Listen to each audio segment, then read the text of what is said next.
Howdy folks, today's video is all going to be about how to get a job in construction in 2023. Let's get into it. Yes, it's 2023 and the construction industry in the UK is booming. And yet I'm still receiving messages from people, both here on YouTube and Instagram, saying, Michelle, I can't get a job. I'm struggling to get a job. Why aren't there any jobs? Why won't anyone listen to me?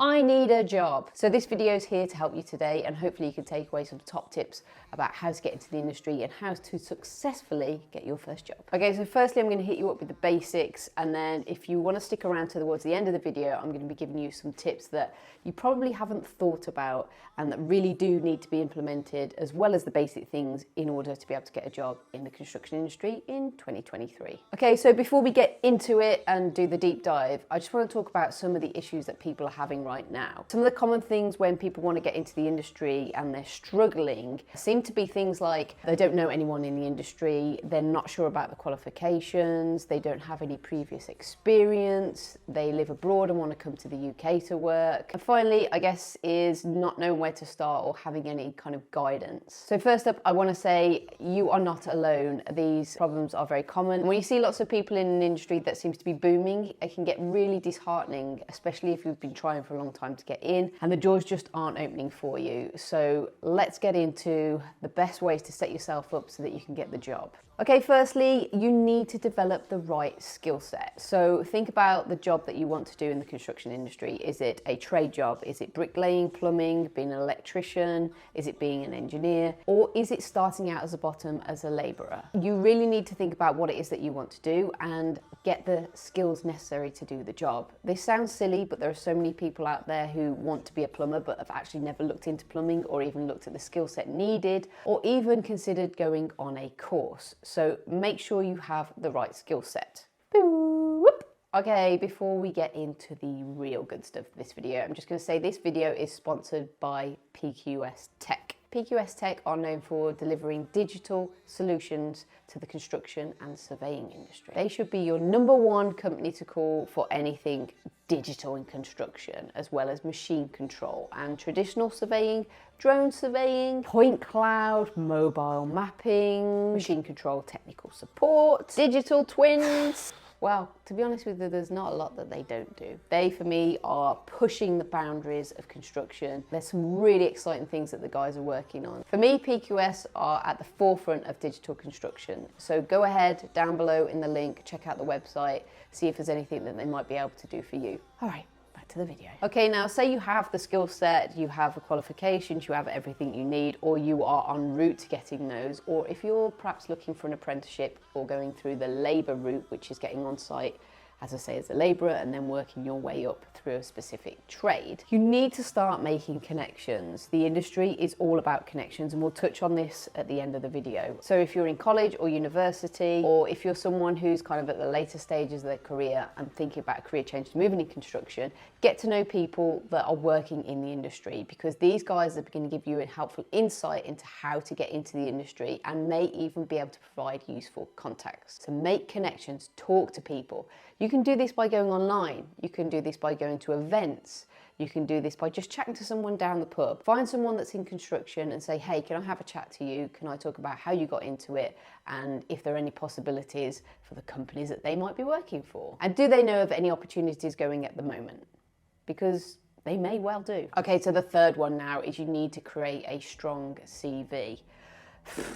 I hated writing CVs and I still do, but it is really important. So I have lots of people come to me with their CVs and they aren't industry relevant. No disrespect, but working in a restaurant is not going to get you a job in construction, and putting that on your CV is not really going to help. Getting a good CV can be hard when you're just coming out of university, or if you're starting out and you're 16, 17. If you're slightly older and you've done lots of different jobs, try and pick the ones that are the most relevant for the construction industry. And if you don't have those, then pick the jobs that have the skill sets that are transferable into construction. So good communication skills, working with people, the ability to do like manual labor or working with your hands, problem solving. These are the kind of things that employers are looking for. If you don't have specific skill sets for the job that you're going for, it's not always a problem, but they do want to see transferable skills. Think about your CV and put time and effort in, because it's the first thing that people are going to be looking at. They're not going to be able to speak to you and talk about, you know, what skill sets you've got, it's going to be on that piece of paper.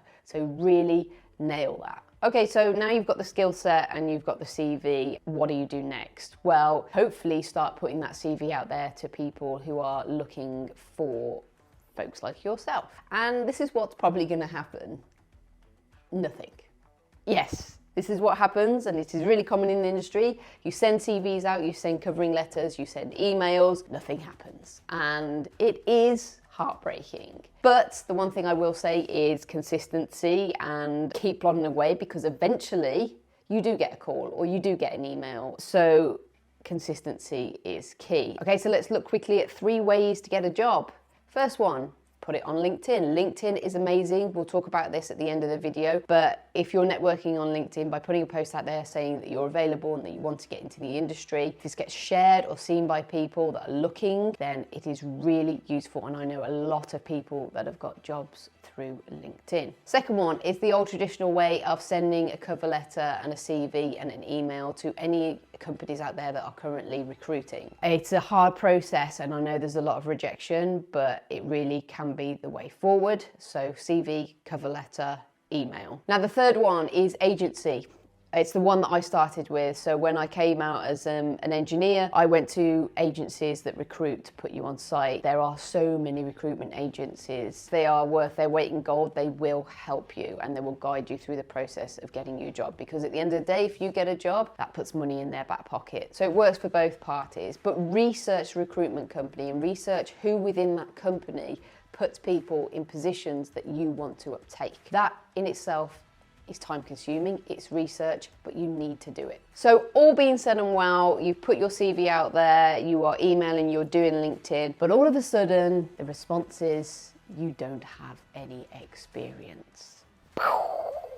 Yeah, we've all been there. It's chicken and egg scenario. I got into construction with 0 experience. How do you do it? It is the biggest stumbling block for most people. So I would suggest these simple steps. Go and work for free. Offer people your time for free for, say, a week, 2 weeks, unpaid, and explain that you just want to get experience. If you're not prepared to do this, you're probably not going to get a job in the construction industry. Now, in order to do this, you need some sort of on-site experience in terms of a qualification, which I'll talk about at the end of the video. But yes, offer your time up and go and get experience. Go with a friend, go with anyone you know in construction. If you don't know anyone, put something out on social media or on LinkedIn.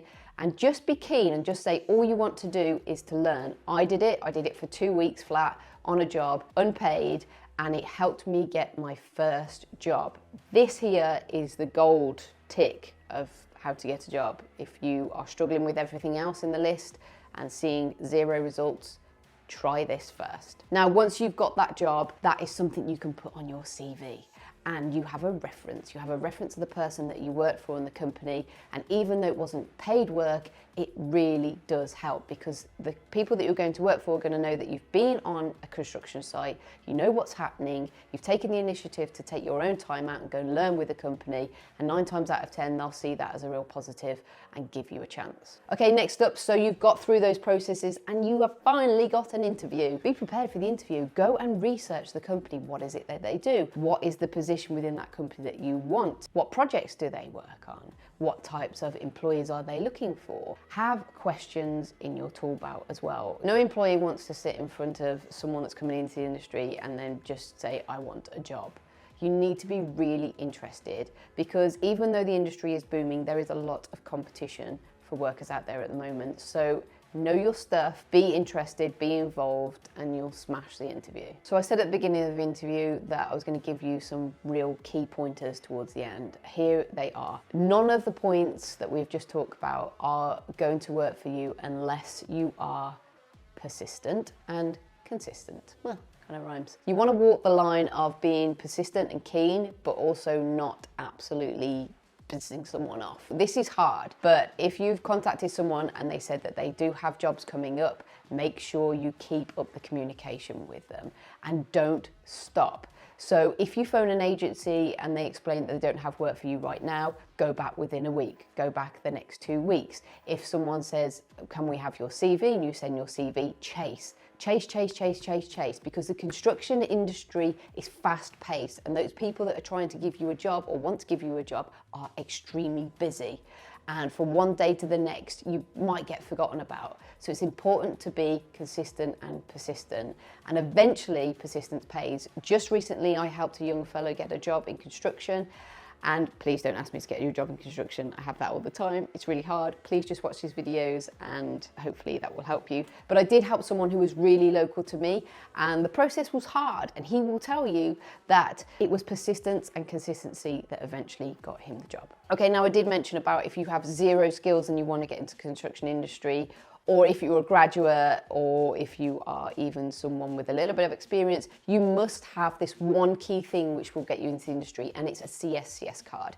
You can't step foot, unfortunately, on a construction industry job these days without a CSCS card. It is the basic health and safety, and employees will not let you on the site, or even if you want to do free work, because it's not safe unless they can prove that you have done this health and safety course. I'll put a link down in the description below. It is quite an easy test if you read the book and put a bit of time in, but it's something that you do need, so go and get that. And that is the first thing that they'll be looking for on your CV. And finally, I'm going to end this video and talk about social media. I'm going to talk about the power of it. Yes, LinkedIn is probably really important if you are looking for a job. Start posting on LinkedIn, not every day about jobs, but start commenting on other people's posts, because if a company sees that you're commenting and that you are really engaging with them and that you like the work they do, you're going to flag up on their radar, and then a sneaky little DM into someone's inbox saying, hey, I'm looking for a job, do you have anything going, might really work for you. Now I know I said finally, but this is the last one, and this is for all you international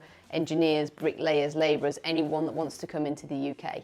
You cannot get a job, or it is extremely hard for you to get a job if you are not based in the UK right now. And also, your English skills need to be impeccable in terms of the English language. Construction is busy, it's exciting, but it's really hard to do anything when there's a language barrier. So make sure that your English skills are up to scratch, and that every form of communication you have with anyone who's a prospective employer, you are communicating in the best way possible. I have lots of emails saying, Mom, please can you find me a job? And then a lot of broken English. It doesn't sit well. It's not the way we communicate in this country. And I just want to give all you international engineers an honest opinion when it comes to trying to get a job into the UK. You need to come to the country. You need to have experience. You need to be able to speak the language and understand the culture of construction. And that will help you get a job. Unless you're kind of international and you have connections over here, it will be really difficult. I'm not saying it can't be done, but if you're serious, come to England, get the relevant information that you need, the relevant visas. I don't know anything about that, and then find your job. Okay, I hope that was really helpful for you guys. Go ahead down in the description, write any comments or any questions that you have, and I'll do my best to answer them. And I'll be back real soon, hopefully with an exciting video for you all, because I'm back in construction. I'm back, folks.